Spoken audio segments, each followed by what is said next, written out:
믿거나 말거나 괴담들. 첫 번째 이야기, 가난한 우리 집.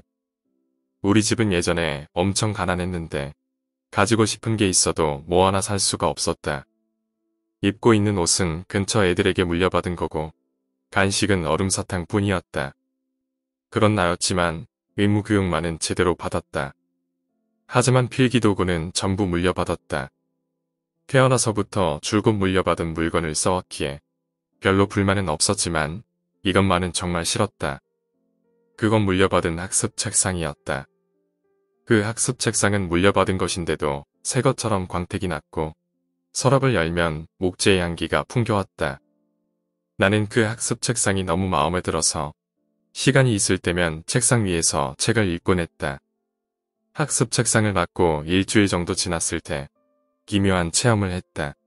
평소처럼 의자에 앉아서 책을 읽고 있자 오른쪽 다리에서 싸늘한 감촉이 느껴졌다. 책을 읽고 있는 중이었는데 다리에 닿고 있는 것 따윈 신경 쓰지 않았다. 다리를 싸늘하게 만든 것은 어느새 사라졌다. 잠시 후 다시 싸늘한 게 다리에 닿았다. 기분 나빴는데 오른다리로 싸늘한 것을 건드렸다. 그러자 발끝에 이상한 감촉이 느껴졌다. 시선은 책상 위에 책을 보면서도 그 이상한 것의 표면을 확인했다. 뭔가 요철이 있었고 근처에는 구멍이 있었다. 부드러운 부분도 있었고 단단한 부분도 있었다. 이게 뭔지 모르겠다. 거기에는 얇은 실 같은 것이 많이 있다는 것을 느꼈다. 그 순간 내 발이 뭐에 닿고 있는지 알았다. 나는 책을 덮고 책상 아래를 보았다. 그곳에는 창백한 남성이 있었다. 내 발끝은 그 남성의 머리에 닿고 있었다. 나는 깜짝 놀라서 넘어졌다. 그치만 얼굴만은 그 남성을 바라보고 있었다. 그 남성은 미동도 없이 나를 보고 있었다. 일어서는 것도 할 수 없었다. 기어서 방을 나갔다. 아빠가 있는 곳에 가서 이 일을 울면서 말했다. 그치만 아빠는 믿지 않았다. 혹시 믿어준다 해도 우리 집에는 새 책상을 구입할 돈이 없어서 새로 구입한다는 것은 있을 수 없는 일이다.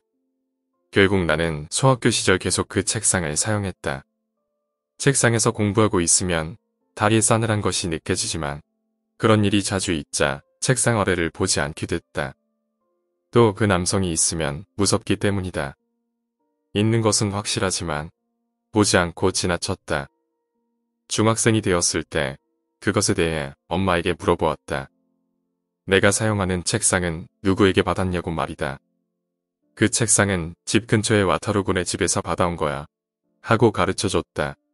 와타루군은 나랑 같은 연배로 유치원을 같이 나왔다.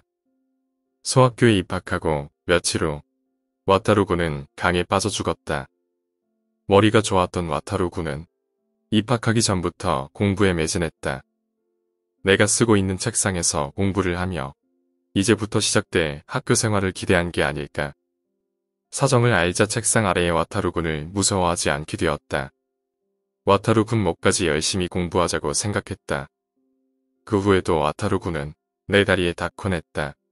나는 와타루군이 다리에 닿을 때는 공부에 최선을 다하라고 격려해주는 것으로 생각했다.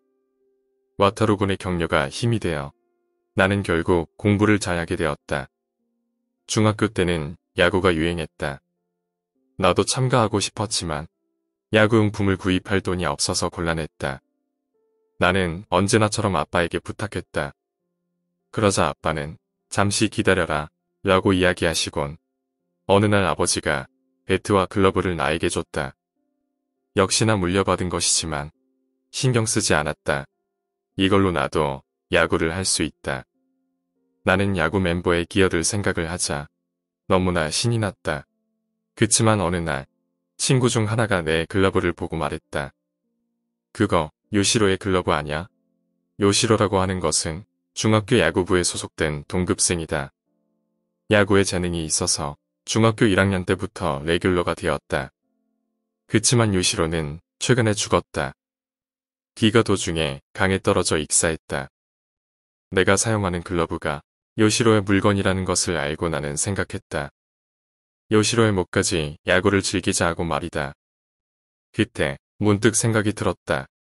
요시로와 와타루군, 어딘지 비슷하다라는 생각이 들었다. 두 사람 다 어린 나이에 죽었고 사인도 죽은 장소도 같다. 그리고 두 사람의 유품을 내가 받았다. 이건 우연일까? 수개월 후 다시 나는 아버지에게 부탁했다. 이번에는 게임기를 사달라고 말했다. 그러자 아버지는 항상 그랬듯이 잠시 기다려라 라고 말했다. 2개월 후 아버지는 게임기를 갖다 주었다. 역시나 물려받은 것이었다. 아버지에게 게임기를 받기 얼마 전에 신문에 났던 기사를 떠올렸다. 근처 강에서 최근 중학생이 익사했다라는 내용이었다. 그날 밤 항상 그렇듯이 내 방에서 공부를 하고 있자 발끝에 뭔가가 닿았다. 그 무언가는 필사적으로 호소하고 있었다. 나는 지금도 책상 아래를 쳐다보지 못하고 있다. 두 번째 이야기, 블랙산타. 초등학교 때 있었던 무섭다기보다는 이상한 이야기를 하나 하려고 합니다. 당시 우리가 놀던 곳 근처에는 아지트로 삼고 있던 폐공장이 한 곳 있었습니다. 말 그대로 우리들만의 놀이터였죠. 이상한 잡동사니를 모아서 보물로 삼거나 드럼통에 쌓인 빗물에 온갖 더러운 것들을 넣어서 독약을 만들거나 하면서 말이죠. 그런데 사실 그 폐공장에는 우리 말고도 있던 사람이 한 명 더 있었습니다. 그건 우리가 블랙산타라고 부르던 노숙자였죠. 왜 블랙산타였냐면 단지 외견이 그런 느낌이었기 때문입니다. 덥수룩한 수염에 거무스름한 옷을 입고 있었거든요. 하지만 어느 사이 우리들은 그 사람을 산타클로스의 라이벌이자 사악한 악마의 화신이라는 설정을 만들어내고 진지하게 믿으면서 무서워하고 있었습니다. 하지만 무서워했다고는 해도 호기심에는 이길 수 없었습니다. 그래서 그 사람의 뒤를 밟는 탐정 놀이를 한다던가 블랙산타의 집으로 돌을 2개 던져보곤 했습니다. 그 노숙자는 아이들을 좋아하는 사람은 결코 아니었던지라 우리를 보면 욕을 해서 쫓아내려고 했었습니다. 지금 생각해보면 황달에 걸린 것 같은 눈이나 새까만 이빨 같은 게 꽤 기분 나쁜 모습이었지만요. 아까 말한 블랙산타의 집이라는 것은 공장과는 다른 따로 떨어져 있는 오두막집 같은 곳이었습니다. 지금 생각해보면 아마 배수 처리를 하는 공장이었던 것 같습니다. 폐공장을 먼저 발견한 것은 우리였지만 그곳은 폐공장에서도 가장 아지트 같은 곳이었죠. 하지만 그곳을 나중에 온 블랙산타에게 빼앗겼던 터라 우리에게 블랙산타는 적으로 생각하고 있었습니다. 블랙산타에게 저주받은 아지트를 되찾는다라는 것이 우리에게 소원이자 사명이 되고 있었죠. 그런데 그것이 어느 날 어째서인지 반대로 블랙산타를 그 오두막집에 가두어버리자는 것으로 바뀌어버렸습니다. 우리는 그가 오두막집 안으로 들어갔을 때를 적당히 골라서 알아차리지 못하게 문을 그 근처의 폐사제나 철사로 고정했습니다. 그 후 모습을 살피면 안에서 문을 덜컥거리고 있었기 때문에 블랙산타는 틀림없이 안에 갇혀버린 것 같았습니다.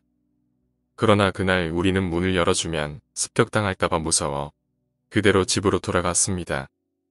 다음 날에도 문을 열지 못했습니다. 열면 습격당한다는 생각도 있었지만 반대로 안에서 블랙산타가 죽고 있다는 것도 무서웠습니다. 매일같이 오두막집을 보러 갔지만 점차 가는 일이 줄어들었습니다. 가끔 확인하러 가도 고정된 문은 그대로였습니다. 블랙산타라는 것도 점점 실존하는 인간이 아니라 초등학생들 사이에서 구전되는 가공의 요괴 같은 존재가 되어갔습니다. 그리고 2년 정도 지나 내가 초등학교 5학년이 되었을 때 그 폐공장이 철거되었습니다. 당시 사정을 알고 있던 애들이 모여서 과연 어떤 광경이 나타날지 겁내면서 그 모습을 지켜봤습니다. 하지만 별일 없이 공장과 오두막이 모두 철거되었습니다. 겁내면서 작업하던 사람에게 물어봤지만 오두막집에는 사체 같은 것은 전혀 없었다고 합니다. 한때 아지트로 사용했기 때문에 그 오두막의 구조는 샅샅이 알고 있었습니다. 하지만 그 오두막집에는 문을 제외하면 출입할 수 있는 곳은 전혀 없었습니다. 그렇지만 문은 그대로 두고 블랙산타는 사라져 있었습니다. 마음이 놓이면서도 무서운 복잡한 기분이었습니다. 그날 이후 블랙산타는 본 적이 없습니다. 오늘 이야기는 여기까지입니다. 오늘 이야기가 재미있으셨다면 구독과 좋아요, 댓글 부탁드립니다. 댓글은 저에게 큰 힘이 됩니다. 감사합니다.